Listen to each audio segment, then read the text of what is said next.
Hello guys, आपका मधुर Gupta channel पे एक बार फिर से स्वागत है। जेईई मेन 2025 चैप्टर का नाम सॉल्यूशन। क्वेश्चन थ्योरेटिकल है, ठीक है, और एनसीईआरटी के बेस पे है, ठीक है। और मैं एक चीज़ बता देता हूँ, अगर आप तबीयत से टीचर्स बोलते हैं कि इनऑर्गेनिक के एनसीईआरटी पढ़ो, ऑर्गेनिक के एनसीईआरटी पढ़ो, मैं तो बच्चों को ये भी बोलता हूँ कि फिजिकल की भी एनसीईआरटी पढ़ो, ठीक है।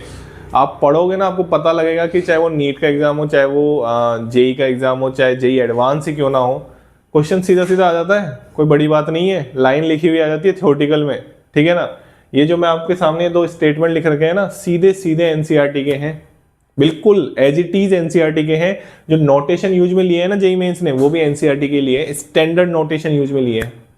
तो यार क्यों ना हम उसको भी पढ़ लिया जाए, है ना। हाँ चलो, तो आगे बढ़ते हैं। क्वेश्चन स्टेटमेंट दे रखे हैं दो। आपको पता है कि स्टेटमेंट वाले में क्वेश्चन में कैसे क्या आते हैं, ऑप्शंस आते हैं कि both statement are correct, both statement are incorrect, एक स्टेटमेंट करेक्ट है दूसरा इनकरेक्ट है, एक करेक्ट है दूसरा इनकरेक्ट है ना। तो मैंने ऑप्शन नहीं लिखे, वो आपको अंडरस्टूड है, ठीक है। मैं दोनों स्टेटमेंट को बता देता हूं आपको। इसने बोल रखा है molar depression constant is constant KF is given by this. अब ये क्या है, बच्चों को उन्हें देखा नहीं होता। बच्चों ने पता क्या देखा होता है, बच्चों ने ये देखा होता है केएफ बराबर आर, या इसको मैं ऐसे बहुत तरीके से आराम से लिखूंगा, ठीक है ना, m1 आर टी एफ का square upon delta H fusion, ये देखा होता है बच्चों ने। एनसीईआरटी में लिख रखा है के एफ और के बी दोनों एक साथ लिख रखे हैं एनसीईआरटी ने, बिल्कुल लिख रखे हैं, और यही नोटेशन यूज में लिए हैं, यही नोटेशन यूज में लिए हैं।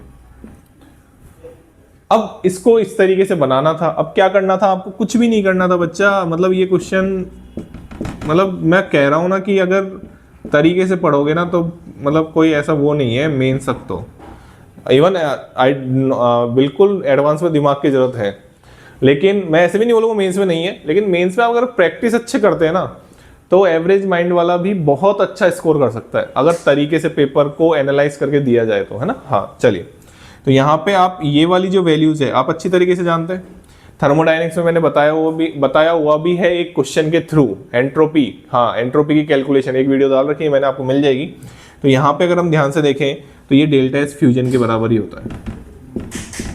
ये किसके बराबर होता है, डेल्टा एस फ्यूजन के ही बराबर होता है। मतलब डेल्टा एस फ्यूजन बराबर मैं लिख सकता हूँ, डेल्टा एस फ्यूजन बराबर मैं लिख सकता हूँ क्या, डेल्टा एच फ्यूजन। अरे बिल्कुल लिख सकते हैं यार, क्या टेंशन वाली बात है, टी फ्यूजन, ठीक है। ऐसे ही आप डेल्टा एस वेपोराइजेशन बराबर भी लिख सकते हैं। डेल्टा एस वेपोराइजेशन बराबर क्या लिख सकते हैं, delta H vaporisation divide by T boiling point. तो हो सकता है अगली शिफ्ट्स में ऐसा क्वेश्चन आ जाए, इसके बेस पे आ जाए, क्योंकि क्वेश्चन अलग हो गया लेकिन कॉन्सेप्ट तो सेम ही है ना। हाँ, तो हमारा ये स्टेटमेंट तो पूरा सही है, इसमें कोई टेंशन वाली बात नहीं है। के एफ को आप ऐसे डिनोट कर सकते हैं। यहाँ पे जो m1 होता है वो मैं बता देता हूँ, मोलर मास ऑफ सॉल्वेंट होता है। मोलर मास ऑफ सॉल्वेंट होता है, मोलर मास होता है, ध्यान से सुन लेना। आर गैस कांस्टेंट, टीएफ जो होता है वो फ्रीजिंग पॉइंट होता है ऑफ प्योर सॉल्वेंट का। अरे ये पूरी चीज सॉल्वेंट की है, हाँ। और यहाँ पे जो डेल्टा एच फ्यूजन है वो भी एंथैल्पी ऑफ फ्यूजन है सॉल्वेंट का, बिल्कुल। तो ये सब चीजें एंथैल्पी ऑफ फ्यूजन की वो बात कर रहे हैं, तो ये पूरा सॉल्वेंट के लिए ही है, ठीक है। केएफ की हम बात करते हैं।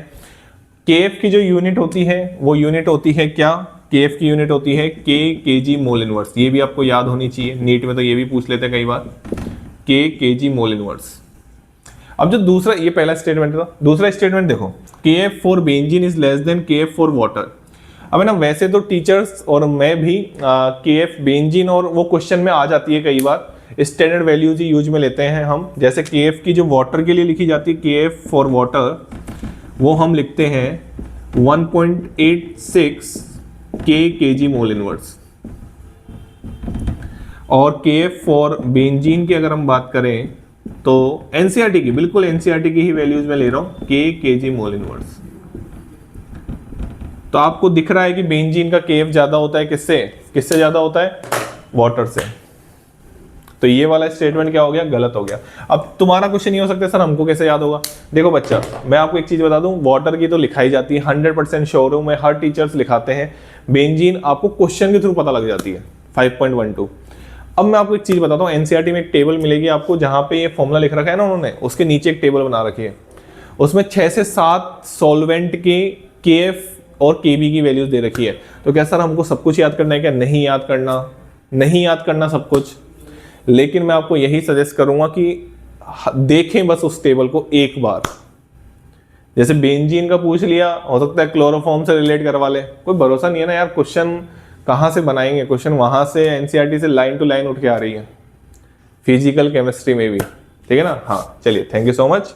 चैनल को लाइक करें, शेयर करें और सब्सक्राइब करें। ये आपको दिख रहा होगा delta H vaporisation upon T boiling point है। नहीं दिख रहा तो मैं बता देता हूँ, हो सकता है आपको नहीं दिख रहा हो, ठीक है ना। और यहाँ पे delta H fusion upon T fusion है, ठीक है ना। मतलब टी फ्यूजन का मतलब क्या है, यहाँ पे फ्रीजिंग पॉइंट है, यहाँ पे बॉइलिंग पॉइंट है, ठीक है ना। चलिए, thank you so much. Channel को लाइक करें, शेयर करें और सब्सक्राइब करें।